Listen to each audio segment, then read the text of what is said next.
There we go. All right. Well, welcome everyone. Thank you for joining me for our club executive webinar series tonight, focusing on the role of the club treasurer. My name is Karen Coots. I am district governor this year. I've been a past club treasurer. I've helped set up the district books, and I've been a small business bookkeeper for 25 years using a variety of formats. So, and I will apologize in advance for this cough that's been hanging on for about 4 weeks. The novelty has completely worn off. So it's just dragging on. So some of the basics for clubs, just to really kind of start from the ground floor to make sure everyone's on the same page. The treasurer and the president are the two positions on the club executive that are required to have an up-to-date criminal record check on file with National. Part of the club reporting in June that your president last year should have completed was to list contact information for this year's president and treasurer. So National should have that information. And if they need an updated criminal record check from you, they will reach out to you directly. So you don't need to guess whether they need one or not. If they need one, they'll reach out to you. Clubs, need to have at least 2 bank accounts. Service is for money that is raised from the public that'll flow back out to the public as service projects or donations. And then general is for club administrative costs, things like dues, awards, meals, new member kits, membership drives, etc. There are different ways that you can raise money for your general account. You are allowed to transfer a portion of money from service projects.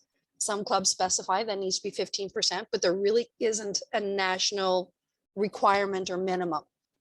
So it's whatever your club decides. As long as you have a motion on the books, your club can decide how much money to transfer as an administrative fee, basically from service to general. You can hire your club members out to work for things like tending bar or catering for other organizations. You can also do fundraisers specifically for the general account. You just have to be clear when you're promoting the project that it's to raise money for the club. The Alcohol and Gaming Commission of Ontario, or AGCO, requires that any organization that gets a lottery, bingo, or Nevada license needs to have a separate account for that. So if your club doesn't do any of those things, you don't need a lottery account. You always want to have at least 3 signing officers on each of your accounts. 2 of them need to be the president and treasurer. Others are typically the vice president and the secretary, but really it can be anyone in your club who's an active member in good standing. So it's recommended at the last meeting of the year in June that someone makes a motion to say who the new signing officers will be for the following year. And that way the bank records can be updated. Usually you need to bring in a copy of your club's minutes with that motion so that they know that the club has made this formal decision. The other thing that you will need to know as treasurer, you don't necessarily need to have the 7 years of financial records in your possession, but you need to know where to find them. This is the legal requirement from CRA. So this is a job description that I just copied straight out of ICANN. As you can see, it's fairly wordy. And we're just going to go through and cover most of the basics.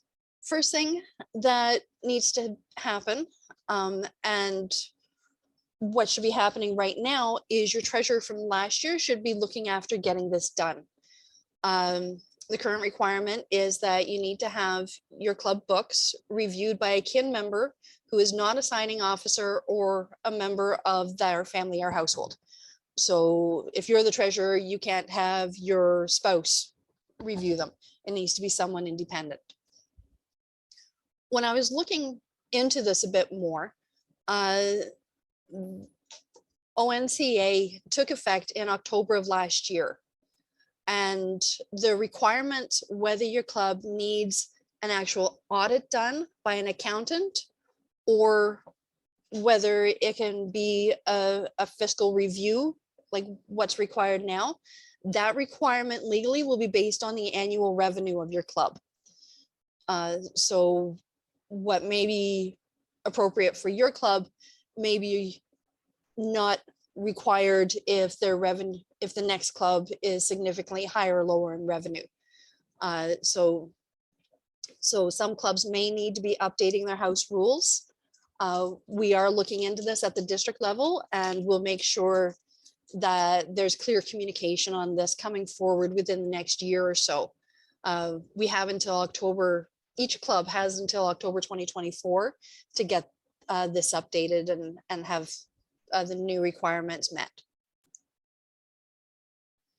So fiscal year end for all kin clubs is always June 30th. It's July 1st to June 30th. It is not September 1st to August 31st, regardless of what may have been happening. The fiscal year end is June 30th. As I said, last year's treasurer is responsible for making sure that the books that they were responsible for are completed and have them reviewed. They need to bring the reviewed financial statements to the club for approval no later than October 15th. That's the deadline in the National General Operating Bylaws. Once the club approves the financial statements for last year, a copy needs to be sent to the district treasurer. That's part of the district house rules. That's an annual requirement.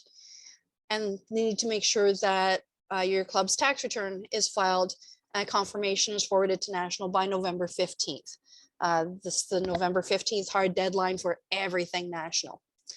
And this is something that you'd be responsible for as the current treasurer for this year. Come next year in July, this is what you'll be responsible for.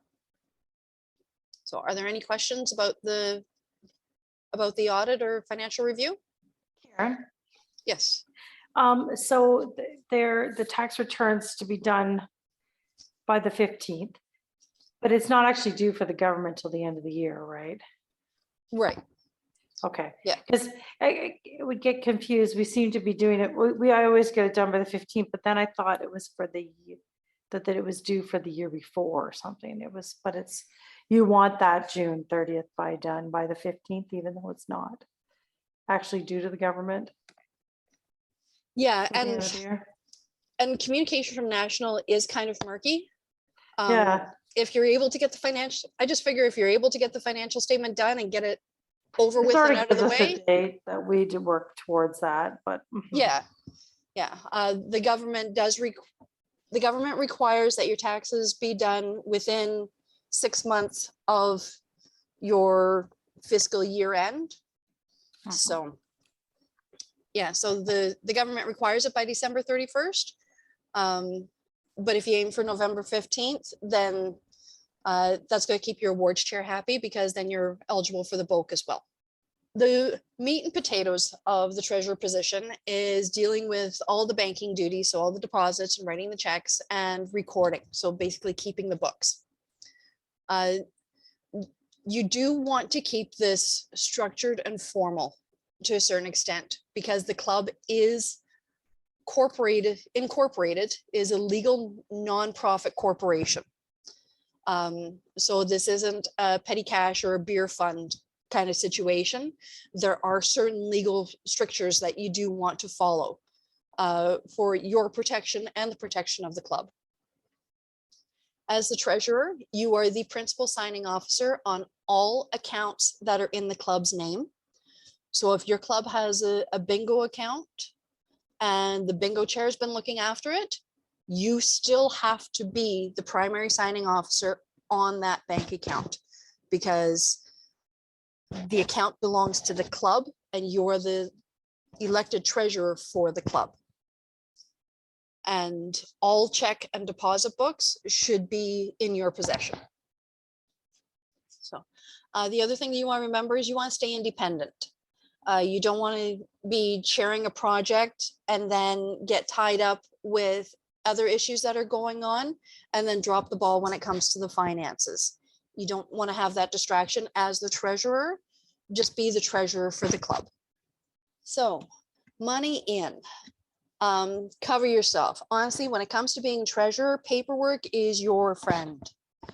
You want to, if you're receiving cash, whether it's club members coming to a meeting and just say, here, I've sold $100 worth of tickets on our raffle, or here's my money for dues.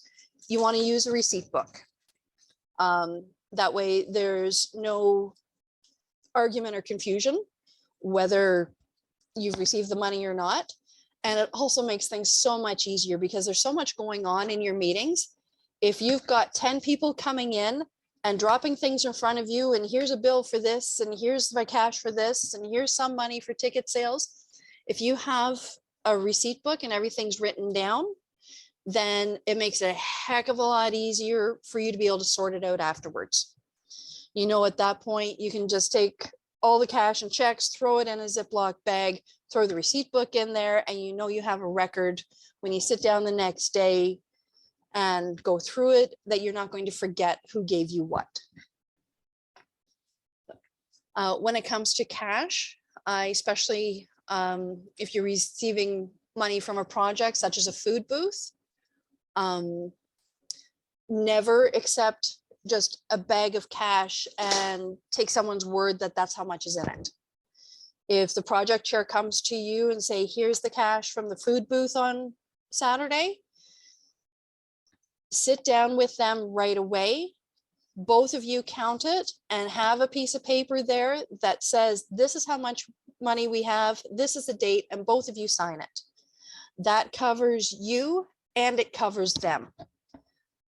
You can trust the members of your club, and your club can trust their treasurer all you want, but we do have horror stories within Kin where the project chair says, I dropped $1,000 off to the treasurer, but the bank deposit only shows that there was 900 and there was nothing written down. So somewhere money disappeared, but there's no paper trail. So to cover yourself and to cover your club, document everything. Deposits, you want to do them as soon as possible. Don't let club money sit in your house or in your car or in your lunchbox or any number of other places where we've heard people hiding money to quote unquote keep it safe. Get it into the bank as soon as possible, because then it's secure. One nice thing that the pandemic has done for us is banks have realized that e-transfers are safe and secure and we can receive them. One thing that you want to do if your club does receive e-transfers is print a copy of the money that's received and staple it in your deposit book. Because that way, whoever is going to be doing your audit at the end of the year, you know that all of your deposits are there. It's not just the cash and checks that you took to the bank and they're saying, okay, well, we've got 25 other deposits here that were e-transfers, but there's no detail in the deposit book. So make life easier for your auditor, especially if your club's big enough and you're hiring an accountant, because the more information you can give them, the cheaper their bill is going to be. So money out, you want to pay all expenses by check. You need some sort of documentation for all expenses. You need the receipts. What you really don't want to happen is for a project chair to say, here, we got $1,000, but I kept $250 to cover my expenses. And there's maybe $175 worth of receipts in there. So you want $1,000 to go into the bank, and then you want receipts to pay them back for the expenses. Yes, it is a bit more work, but remember, this isn't a slush fund. This is a corporation. This is a business account. So big one that we get into when it comes to checks is so many times I've seen the treasurer hand the checkbook to the president and say, here, can you sign a bunch of checks for me? And the president signs off on blank checks, has no idea how much they're going to be or what they're going to be for or anything. And that is the opposite of being fiscally responsible. So at the very, very least, your second signing authority, if you don't have an amount, it's like, okay, we owe Goodkin Sally some money to pay for dinner, but she forgot the receipts. So let's write out a check payable to Kin Sally. We'll put today's date on it. And then you can get your second signing officer to sign that, because at least they know what it's going to be for and who it's payable to.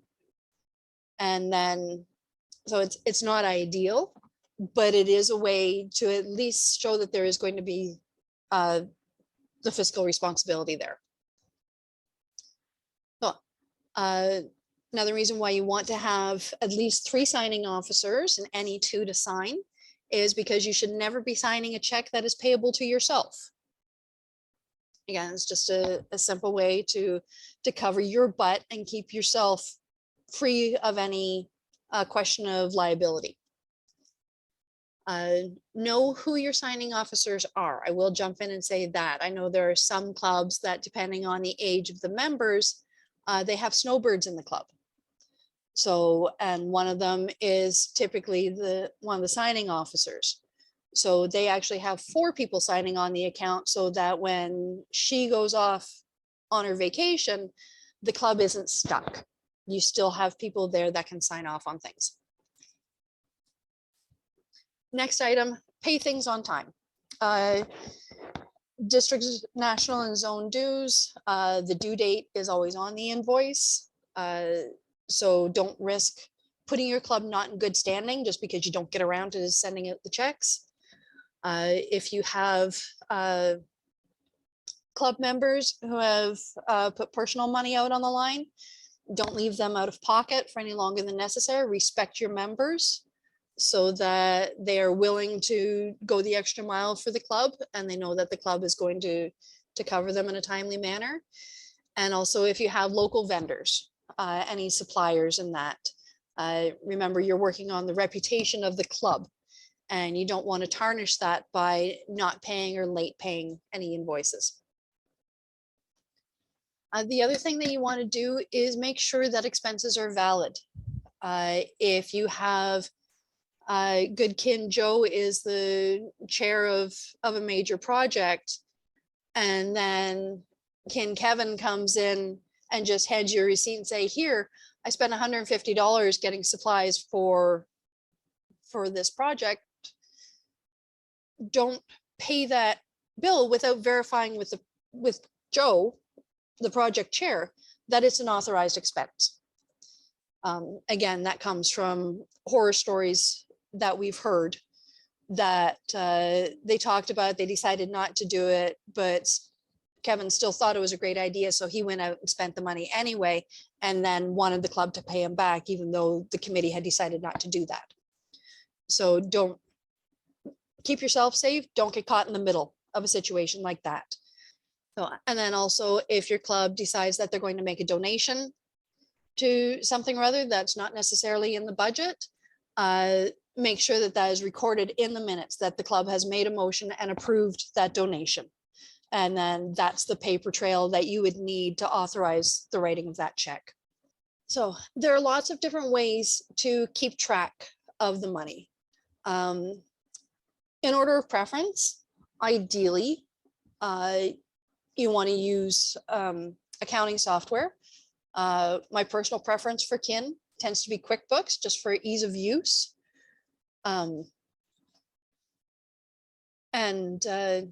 There's ease of use, and it's easy to have multiple bank accounts and transition from one team to the next. The only concern is that it's not free.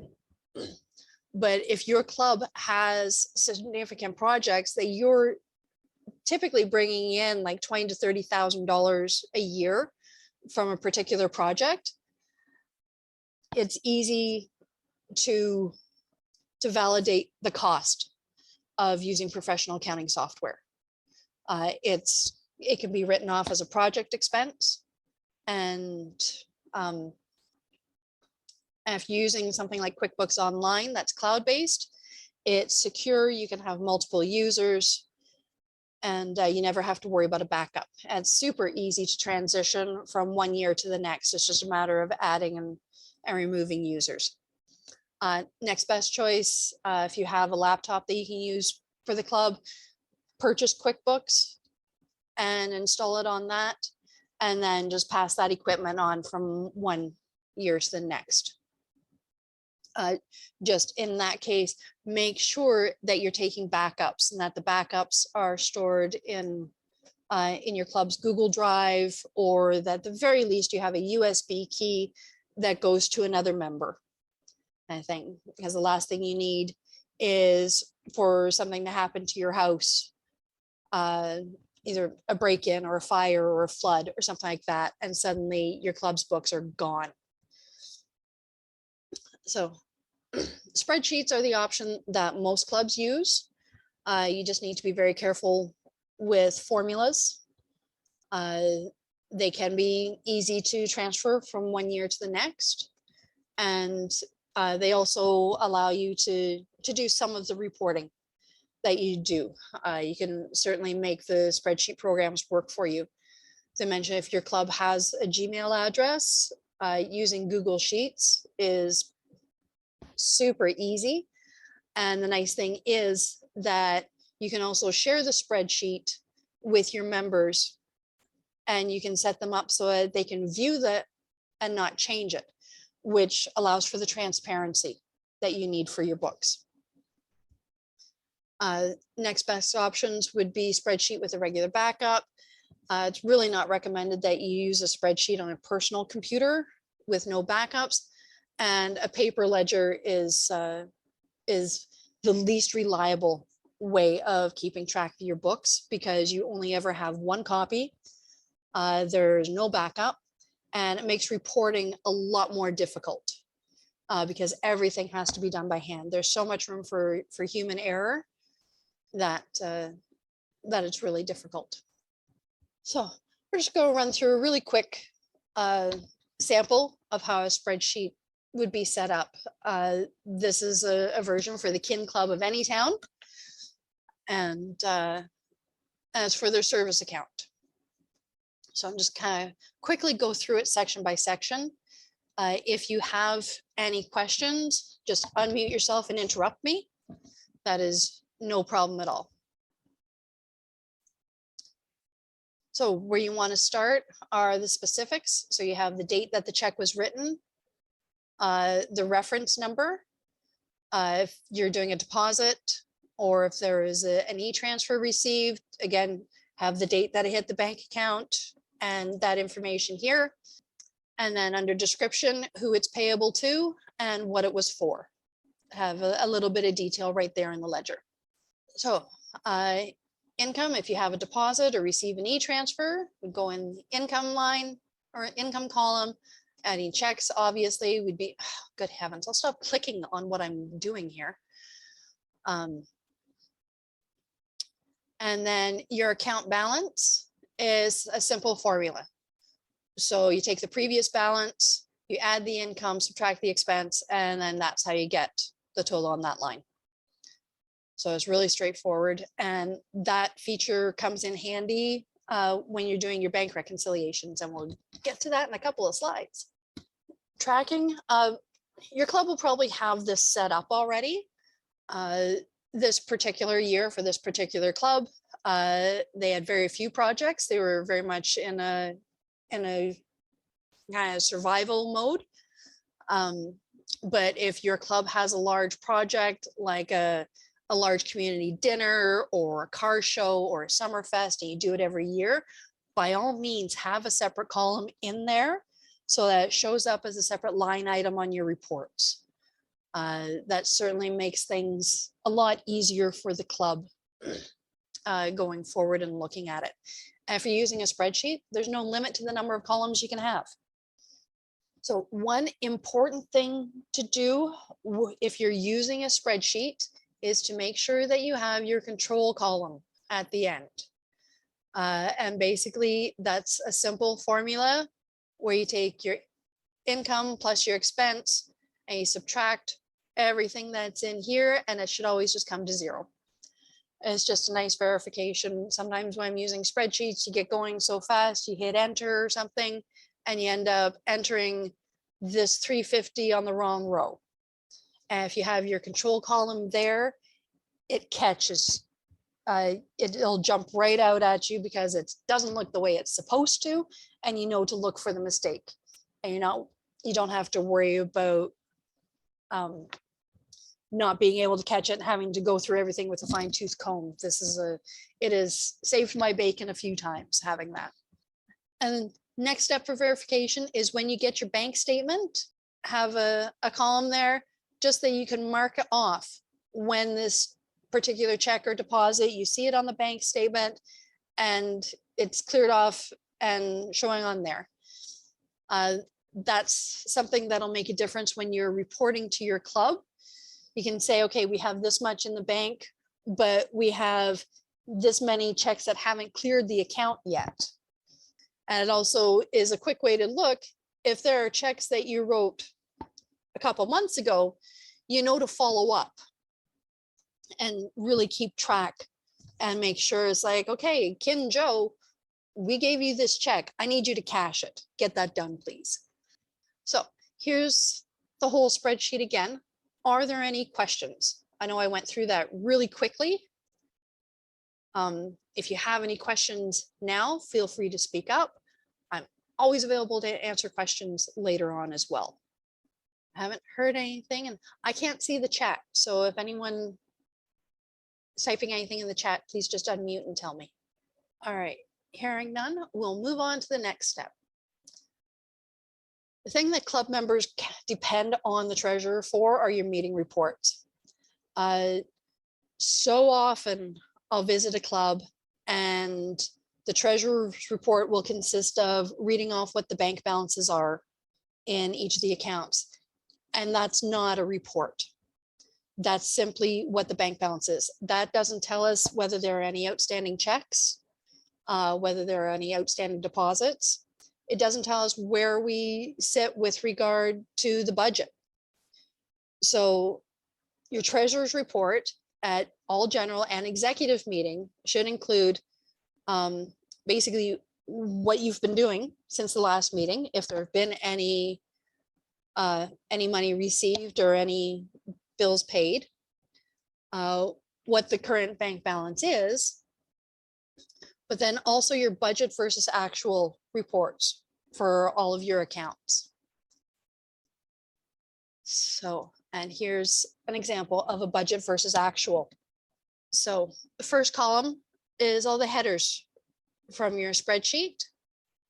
The budget column is whatever was approved by the club in the fall. If your club decides afterwards that you're going to go over budget, Summerfest made a lot more money than we thought, so our donations we're going to spend $2,500. You don't change the budget.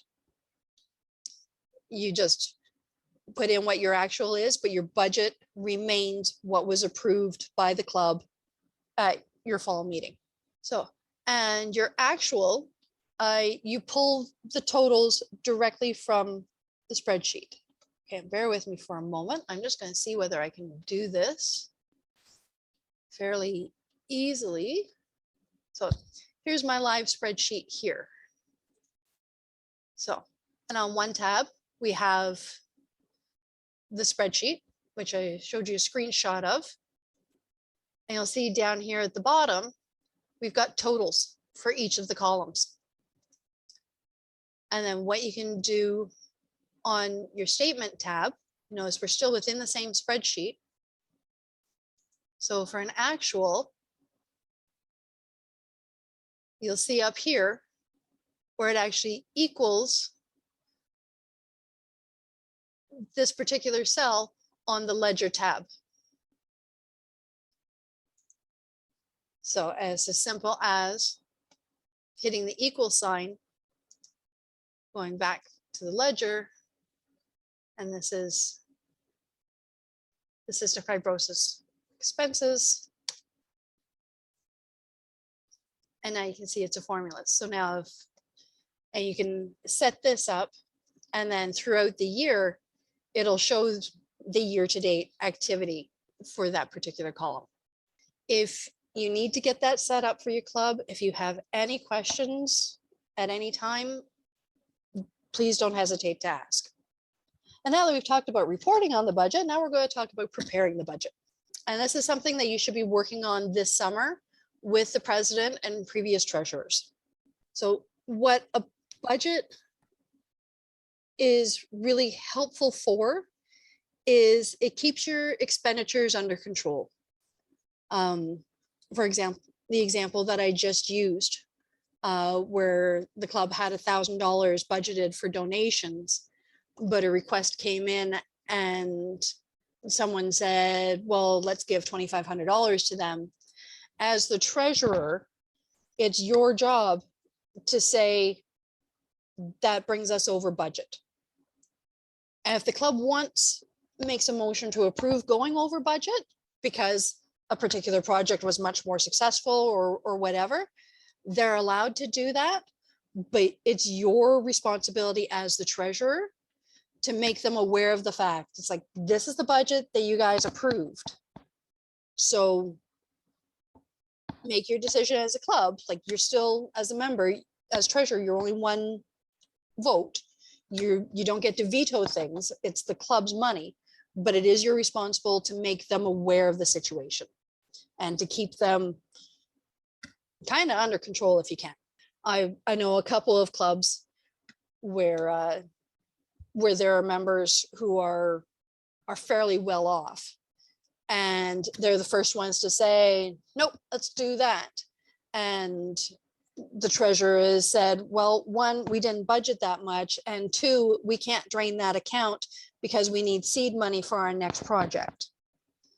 And so that's kind of your role as a treasurer, and the budget is a really, really good tool to help you do that, because the club approved the budget. It isn't something that you're dictating. This is the club's budget, and you just have to remind them of it.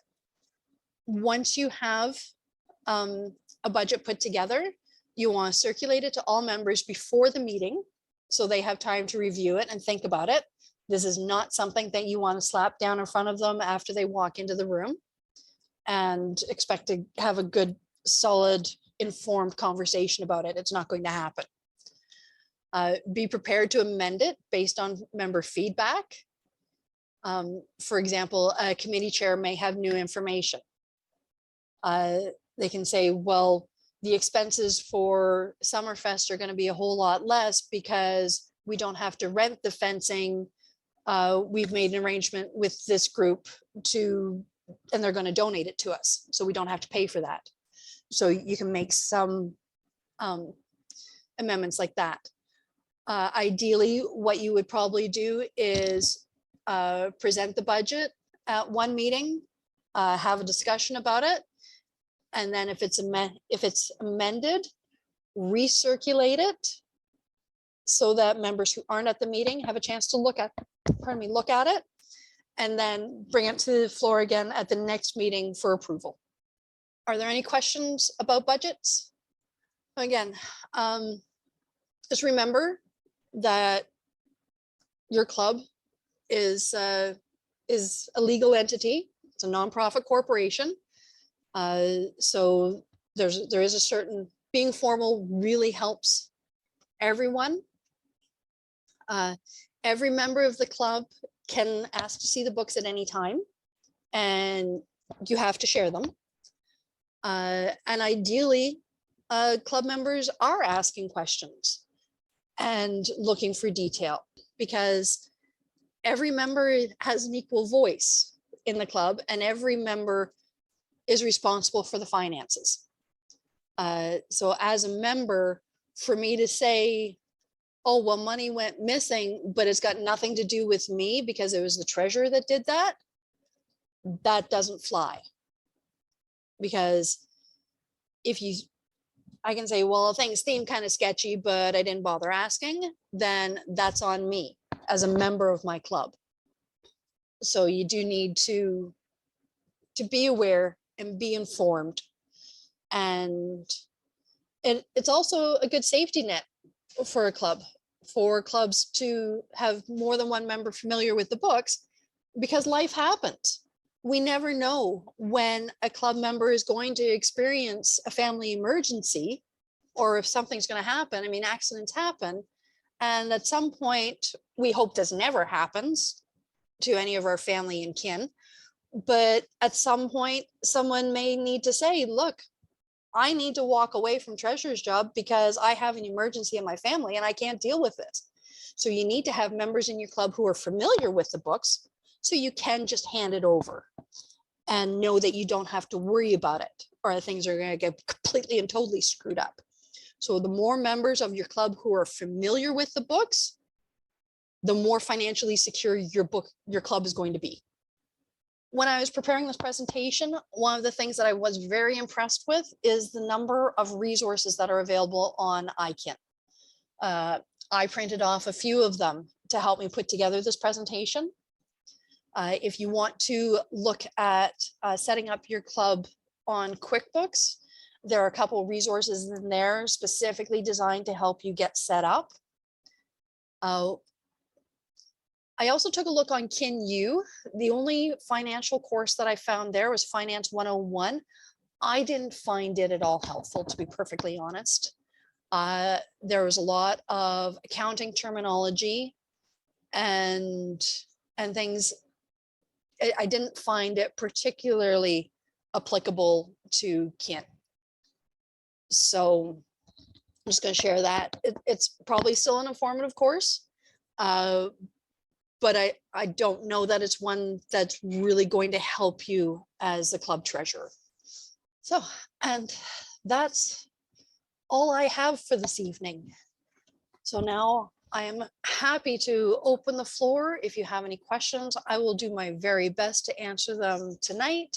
And if I don't have answers, I will make a note and do what I can to find answers. So I'm just going to stop sharing my screen and open the floor. Karen, I got questions. So we were asked, like, when I went on the district website and it wanted us to get a key for to do the income tax or something, and I got a key, but I don't know what to do with it. There was nothing. Do you know anything about that key thing? You had to. I don't know a lot about it. That's for your corporation annual return. So But- like, But will like Speedy, he does our annual return. Does he need that then or what? He didn't seem to, he had done it before that was put out because it Yeah. came out November, whatever but I don't know what we need that for. I was very confused by all that. yeah. And that's a question that can probably best be directed to Melanie Neeson at headquarters. I did ask her and she told me how to get it and all that and asked what I'm supposed to do. And it really didn't tell me anything. They didn't really weren't. Okay. Like, I don't know if maybe we don't have to do anything. Maybe it's something if you do it yourself for corporate return, maybe we need that. Maybe we'll need it next year. Maybe he did it before that. Yeah. and Yeah. that's- Because it came out at a weird time and some clubs had it. We had done, ours like, done Yeah. or something and then it wasn't, and then that came out. Yeah. Because you Mhm. and Speedy have always been, you've got such a good working relationship that you get it done. So yeah, I'm not sure whether that's something that Might come in That- effect next year or. yeah. Like I know there are clubs that have been struggling getting a key and so they don't have their incorporation It reporting did take a done while to from get all last the year. right information, but finally I got it. But Yeah. mhm. Yeah. I So assume you only need it once, so I have it. yeah. Like Yeah. if I do need it next Yeah. year, if I do need it. Yeah. You'll probably need it this fall from what I understand. Okay, then I'll hang So- on to it and see what happens. Yeah. Okay. And for the reporting, I do a yearly full report. You've seen them, but I don't, for the meetings, I find they don't want anything more than just the totals. Like they seem to be confused because- by more information. I don't Yeah. know. And I get that, but I find clubs can get very complacent that they feel nobody else needs to understand it because the Mhm. treasurer is there and they're always going to be there. And that's what I feel like maybe I've gotten in that position. Yeah. got it Yep, all in control, and I'm absolutely. just like, wait, we don't have enough money to do that, or that's not what we, Yep. were, voted on or something. Yeah, And then they'll kind of look at it again, but yeah. I I mean, don't and know. like, I think in your case, and for those who don't know, Angela and I used to belong to the same club, and she's been the club treasurer for a number of years, and she just does such a phenomenal job that nobody wants to step up. But I think in this case, it would be a good thing to have the budget versus actual reports and just send them out in the bulletin. Yeah, and do just more of a monthly. Because yeah, I reconcile and every month and everything. I have it, but exactly, and just kind of start putting more information in front of them so that Yeah. they're not 'Cause I- necessarily scared about it, but then maybe they might start asking questions. and I am thinking about, wanting to pass it on. So I do want to Mhm. make it more known that, this is what it looks like. Mhm, Yeah, so start mhm. sharing the information takes away some of the mystery, and so people aren't going to be as scared about it either. Mhm, mhm. So, all right, so Linda. Hi, thanks, Karen. I got just one quick question here. I'm huge on paperwork too. I love paper.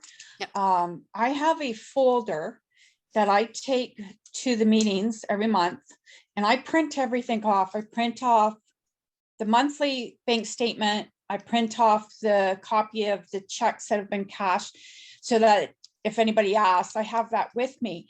Now, you had said about the e-transfers that you wanted them attached to the deposit books. I put it in that folder that I print off every month. Mhm. Is that good, or do you prefer that they go in the cash, in the deposit books? It depends on who's doing uh your the review of your books at the end of the year. As I said, that's just something like I've been asked by different clubs to review their books, and that's one of the things where, yes, all the checks and the cash was listed in deposit books, but they did have some e-transfers, and I didn't have any paperwork to explain what that was. But if you have a system that you have the paperwork and that's all going to that person, that's just fine. If it Okay. works for you and it works for them, it really doesn't need to work for anybody else. As Okay, long yeah, as because I always print off all the e-transfers, so I have a record, and then I write right on it what the e-transfer was for, and, perfect. Yep. okay. All right, thank you. Sounds great. Right. Past Governor Chrissy. Okay, sorry. I had to step out for a minute, but I caught the tail end of Angela talking about the incorporation of the key. Yes. That's something that just started this past year. And it's gonna go forward from now on. It's only Ontario that is doing it, nobody else. No other province is doing it. We'll need So it. you will So- have to get a key. And for our next return, for the return we do now. For Yeah, the you end of should June. have, you should have had to have got it for last year. But I did it early. Like, Yeah, they get like theirs we have a done in good like system, September. and we did it in Before that November. thing came out. Okay. Yeah, we did. It was kind of weird. We actually kind of did it, and there was something that was, he felt like he said, this is a little different, but it all went through and everything. And then it was all kind of in the month of November, but we had done it Mhm. kind of earlier, and then this kind of came Okay. later. Yeah. So That, it that seemed did to just come out this be able to past year. file it okay. He has his own, that's what he does as a profession, as he does income tax. So I feel like but you think I'm going to need it probably next year when we filed Yes. it? Okay. Yeah, from now on, it's a new law, new thing that's, like I said, it's only in Ontario. No other Okay. province. Because has then to I was do it. getting like, what am I I didn't know what to do with it this year, but then I'll just wait and see what Yeah.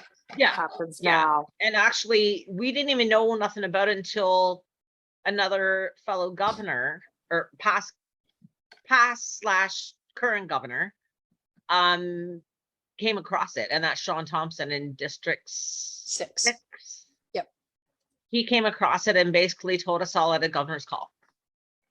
that this was coming down. So it was kind of a fast rollout, but you're gonna need it from now on. Okay.